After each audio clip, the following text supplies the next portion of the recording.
नमस्कार, आपलं स्वागत आहे प्रतिमाज रेसिपी 24 मध्ये। आज आपण करणार आहे उपवासाला लागणारी साबुदाण्याची खिचडी। त्यासाठी मी इथं साहित्य घेतलेलं आहे। इथं मी शेंगदाण्याचा कूट करून घेतलेला आहे जाडसर। बारीक कूट करायचं नाही, असं जाडसर ठेवायचा। हे उकडलेला बटाटा घेतलेला आहे, 2 बटाटे घेतलेले आहेत मी चिरून। नंतर इथं हिरवी मिरची घेतलेली आहे, एक 4-5 मिरच्या बारीक चिरून घेतलेल्या आहेत। हे चवीनुसार मीठ आहे आणि हे फोडणीला जिरं। हा पाव किलो साबुदाणा आहे। हा मी 5-6 तास भिजत घातला होता। हा साबुदाणा चांगला असा भिजलेला आहे, असा मोकळा झाला पाहिजे, असा भिजून असे झाले पाहिजे साबुदाणा। हा 4-5 तास मी चांगला भिजवलेला आहे। या कढईमध्ये थोडं तेल टाकून घेऊया। तेल गरम झालं की त्याच्यामध्ये हे जिरं टाकायचं। आता ह्याच्यामध्ये हिरवी मिरची टाकायची, हे परतून घ्यायचं। आता ही हिरवी मिरची आणि जिरं चांगलं परतलेलं आहे। आता याच्यामध्ये आपण ते उकडलेला बटाटा टाकूया। हा बटाटा परतून घ्यायचा या तेलामध्ये। हा बटाटा शिजवलेला आहे, त्यामुळे याला काही शिजवण्याची गरज नाही। आता या बटाट्यामध्ये हा भिजवलेला साबुदाणा टाकून देऊया।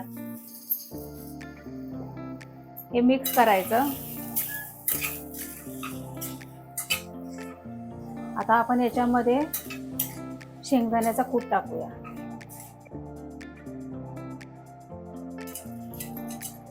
हे मिक्स करून घ्यायचं। आता चवीनुसार मीठ टाकूया।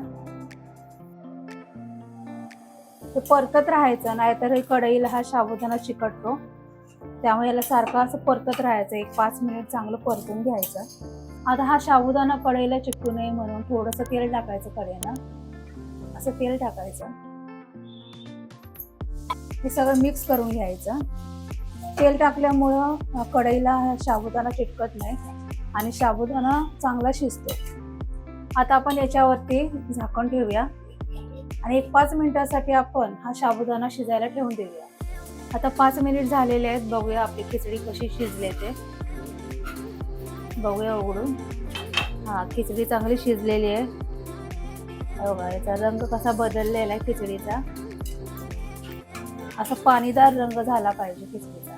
बघा असं, त्यावेळेस समजायचं की खिचडी चांगली झालेली आहे। अशा प्रकारे तुम्ही सुद्धा उपवासाला ही खिचडी करून बघा। एकदम सोपी पद्धत आहे, जास्त काय सामान लागत नाही। आणि याच्यावर मी कोथिंबीर टाकत नाहीये, कारण उपवासाला शक्यतो जेवढं कमी साहित्य वापराल तेवढं चांगलं असतं। आता ही खिचडी तयार झालेली आहे। आपण तिला एका प्लेटमध्ये काढून घेऊया। ही रेसिपी तुम्हाला आवडली असेल तर या व्हिडिओला लाईक आणि शेअर करा आणि माझ्या चॅनलला सबस्क्राईब करा। धन्यवाद।